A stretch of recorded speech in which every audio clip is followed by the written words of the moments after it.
Greetings one and all! Happy Hanukkah, Kwanzaa compliments, fun Festivus, and various other non-denominational wishes. I am Ginger Quill, your guide to this happy and non-offensive Christmas review. Today, we'll be looking at a tale as two families share a special day together. It's a heartwarming tale featuring trespass to chattel, home damage, and possible inbreeding. Doesn't that sound fun? So let's take a look at the special holiday episode that, oh sweet non-denominational deity, no! Why was I given sentience if this was my ultimate fate? What cruel force would bestow this upon me? I curse the universe! You will all burn in the fires of Armageddon! No! What?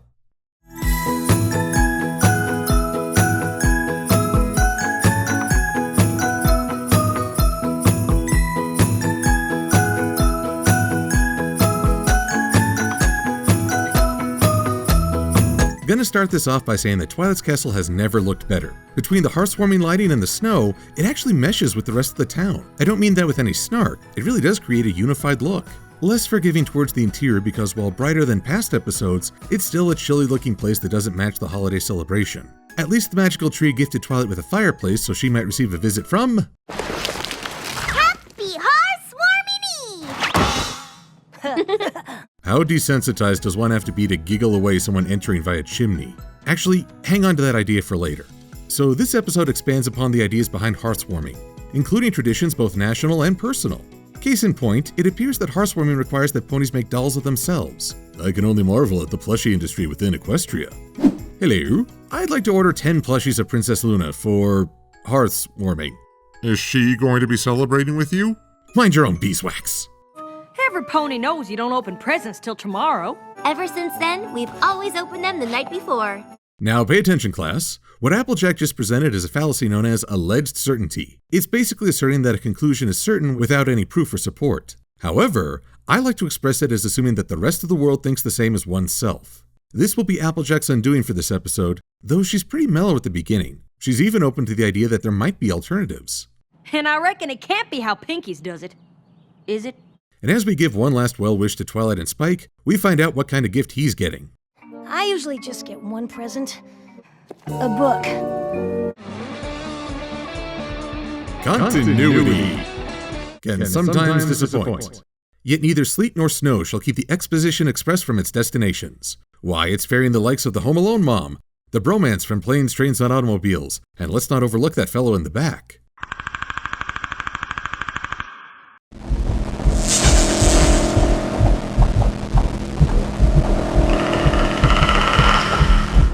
What? I'm sure they have some kind of holiday tradition. Maybe. Of course! We might be related! Are Pinkie Pie and Applejack related or what? I genuinely have not heard anyone ask that question at conventions, online, or otherwise. Folks, if this is a concern, could you let me know in the comments? I'm curious to know. Uh-oh. That's your boring sisterly lecture voice. Hey, ha! Has her cutie mark for one episode and suddenly she's Saskia Bloom. And so we're treated to a retelling of the 3 tribes from Hearthwarming Eve. This is to bring folks who didn't see a previous episode up to speed, but for many a longtime viewer, the gingerbread visuals can be entertaining enough that we don't mind a recap. I could offer that praise to many an episode in MLP. Often one can spot the ending well before the 3rd act, but the journey's entertainment makes up for it. But we also get nuggets of new info, such as the raising of the flag during Hearthwarming. When the 3 tribes united to form Equestria, the first flag was sewn by Nimble Thimble.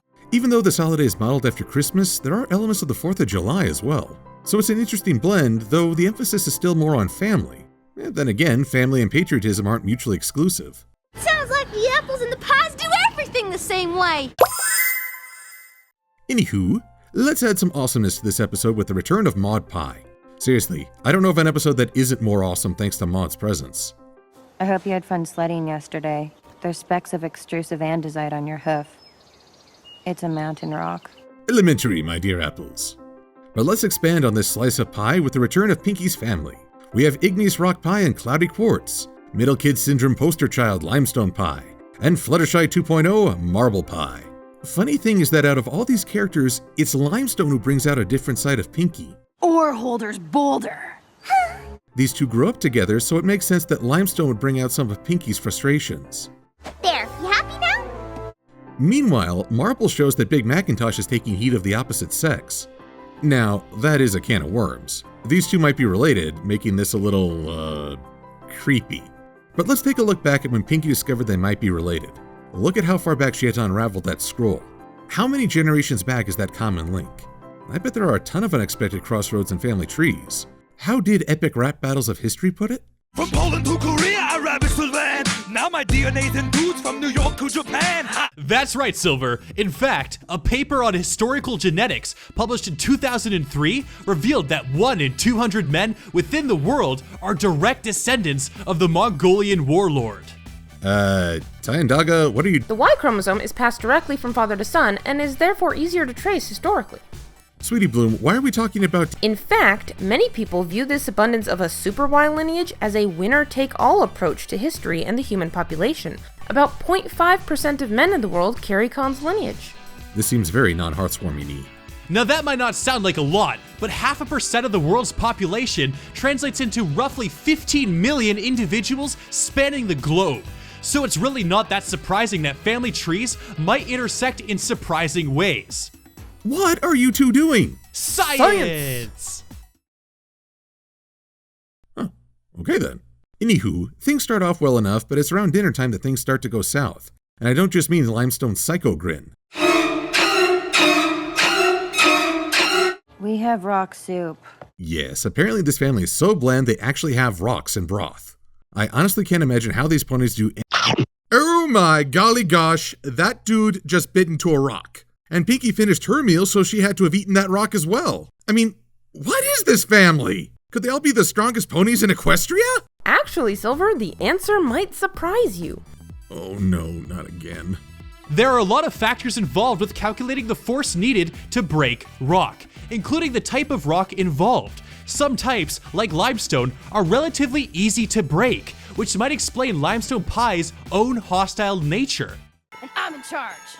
Going by the rock's color and the abundance of crystals around the Pie family farm, we went with the assumption that the rocks are basalt. According to a presentation on rock crushing from 911metallurgist.com, a rock of basalt that was 70 millimeters in diameter required 1,160 newtons to crush it. That's much higher than the 720 newtons needed to crush a similarly sized bit of limestone. We also should estimate the size of the rocks they're eating, which appear to be similar to a large apple. The average diameter of a large apple is 3.75 inches, or about 95 millimeters. If we keep the ratio between the rock's size and the newtons needed to crush it, then an apple-sized chunk of basalt requires about 1,500 newtons to crush it. However, in order to double-check the math, we took the question online to Twitter and got some impressive feedback from the Brony physicist. Following this equation, he calculated that you would need 6.95 newtons per cubic centimeter. Multiplying that by the assumed size, and you would need 2,917 newtons, or 655 pounds of force. So that's a lot, right? Well, yes and no.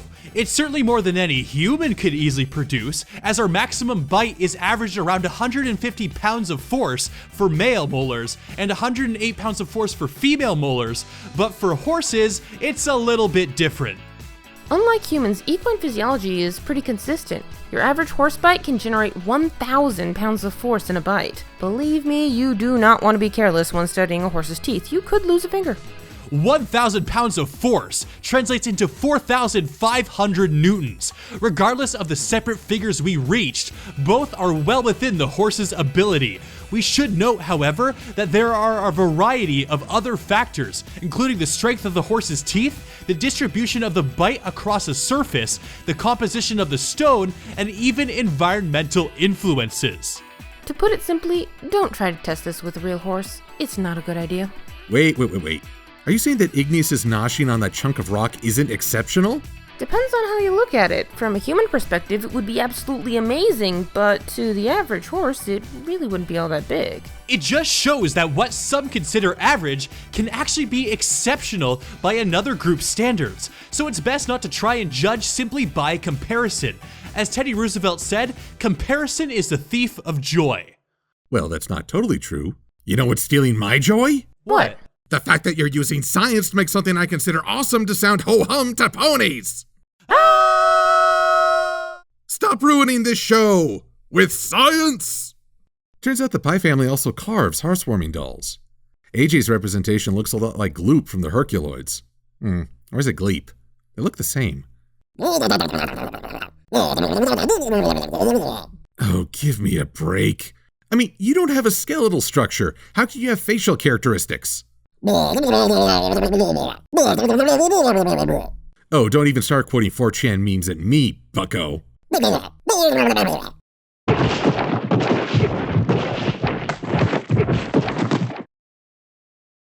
Funny thing about creatures without bones. There's not much you can break. Oh, I currently envy them. Blech.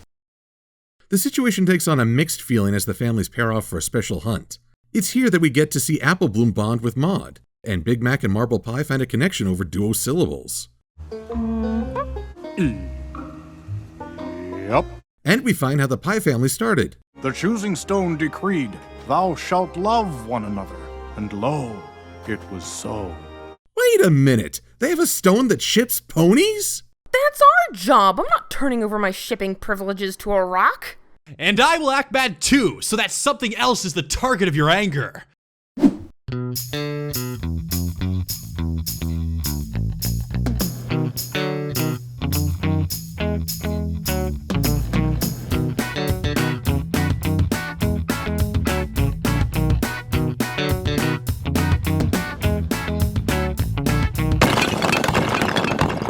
Oh. Huh. Well, I guess she's not the princess of fair competition. It's all just so complicated and rock-based. Okay, here's where we finally bring back what Applejack said at the episode's start. Of all the apples, it's Applejack, the one who knows Pinkie Pie best, who's having the most trouble adapting. Being the even keel for the group, Applejack is probably the hardest to show in over her head. Often it seems like she invites the audience's frustration rather than their sympathy. We've seen the like in Applebuck season, Winter Wrap-Up, Over a Barrel, Apple Family Reunion, Bats, Some Pony to Watch Over Me, and onwards. I liken Applejack to the titular Alice in Wonderland. Her role is not to be the unbalanced one. Rather, she's meant to be Sanity's anchor in a very confusing situation. The more odd and out of context the environment, the more the audience can empathize with Applejack. But that isn't happening here. For one, we get to see these families bonding. Second, we get the idea that a rock farm family is going to have rock-themed traditions. And because this is Pinkie Pie we're talking about, of course we're going to expect some eccentricities. Although Pinkie's not been a very good host thus far. She'll explain the rules, but not the meaning behind them. She's so caught up in the excitement she's not really seeing things from the newcomer's perspective. Yet I find I don't feel as frustrated by Pinkie because her joy is endearing. And she doesn't say lines like, I know they have their traditions, and we have ours, but I just want them to see how much better theirs could be. Which leads to the ultimate party foul on Hearthwarming Day. In 5 minutes. Oh, wait, my watch is 5 minutes slow. Or was it 5 minutes fast? But then I really should just Get on with it! It's Hearthwarming Apple style! Applejack, without permission, changed the layout of someone else's home. This doesn't strike me as an act of desperation. It's just bulldozing someone else's view for your own. At the same time, it is true that the Pies have been following their own traditions without context or flexibility. Like the rocks they farm, they're taking the apples for granted. Boo! Boo! Put simply, I think Applejack had the right idea, but executed it in the wrong way. Not just because the flagpole causes a fissure that throws the pride of the farm down a gulch. But if there's one thing that Applejack episodes do right, it's showing how willing she is to own up to her own mistakes. A cry in the crystal mines and a talk on the train help her gain some much needed context. They built the family farm around it, even though it was just an ordinary rock. It's always brought them good luck. Which is something Pinkie and family really should have made apparent from the get-go. Applejack's willing to go with the flow as long as she understands why things are the way they are. But at least she can now make good on fixing her mistake while the Pies struggle. I'm pushing as hard as I can, too. I don't believe you! Well, actually, the force mod demonstrated in public a previous boulder was enhanced through the force of the catapult by which... We've had enough of that, thank you very much! What I should have done is learn about yours and teach you about ours. This is why Applejack is my second fave. She might make huge mistakes, but of all the main six, she's the one most likely to own that fact. That's in contrast to my fave, Fluttershy, who is more likely to assume guilt even if it isn't her fault. Were we arguing? I'm sorry. So we get a happy resolution as the two families restore Holder's Boulder and celebrate a combination of their favorite traditions. That includes Limestone, who might actually be the nice one once we accept who is in charge. What can I say about this episode? Its strengths lie in expanding the backstory to Hearthwarming and giving us a better understanding of the Pie family. In a lot of ways, I understand why Pinkie is so unflappable. She grew up in a very rigid family, but that contrast doesn't translate into resentment. Pinkie possesses the ultimate middle gears to make any situation work. Applejack is a harder sell because this story requires her to be the unreasonable one, rather than letting the audience share in her confusion, followed by her epiphany. It highlights some of the best and worst traits, which is going to draw different audience reactions. The nice thing about this episode is that it's something that works regardless of the time of the year. Sure, Hearthwarming is a combination of both Christmas and Independence Day, but the idea of bonding over a shared experience is a year-round idea. That's what I enjoy about this show and the holidays in general. Both are a means to remind us of our better ideals. Every now and again, people remark on the fact that reviewers seem to put a lot of thought into a children's cartoon. I view it a different way. We put a lot of thought into ideas and concepts that are well represented by a children's cartoon. Accepting differences, finding common ground, celebrating families. And what is the purpose of holidays if not to accomplish the same? Days that are meant to remind us year-round to be thankful for what we have, give and share freely, respect those who serve, and show love to both parents and others. Holidays are a crystallization of an idea that's meant to carry forward every day, if we're willing. The holidays are an exceptional opportunity for not only families, but communities to get together and enjoy the celebrations and festivities that this time of year brings. Sure, we may commemorate different holidays or even enjoy them in different ways than others, but what truly transcends all of that is the common bond of spending time with friends and family, and creating new bonds too. It's not about what we celebrate or how we go about it, but who we celebrate with. And Hearthbreakers, in my opinion, was a fantastic example of what the holidays are really about. While I feel Applejack wasn't exactly earning her best pony status here, I did like what this episode strives to teach about cultural awareness. Personally, I love seeing people light up as they talk about their traditions, or watching as those traditions change over the years with the addition of new loved ones. And you know, I've never met two families with exactly the same holiday traditions. Even my uncle and I playfully banter about the correct way to make Irish soda bread. But most holiday celebrations have the same meaning behind them, making that extra effort to put aside the normal routine to better appreciate the blessings we can share and show gratitude for all the people who make those traditions truly meaningful. Because the memories of loved ones sharing things together are the gifts that can never be replaced. As a final note, I want to compliment how awesome the pie farm looks with all the crystals and layered stone patterns. One would think that a rock farm would be very dull, but visually I found this episode a delight. Of course, that also means the pie should expect another guest next year. And so we all like to wish you an unconditional Merry Christmas. We hope you enjoy a wonderful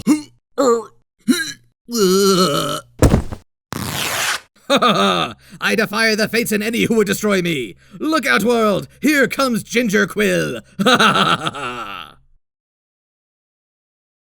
You want some eggnog? Sure, I'm game. Merry Christmas, everyone. Thanks for watching.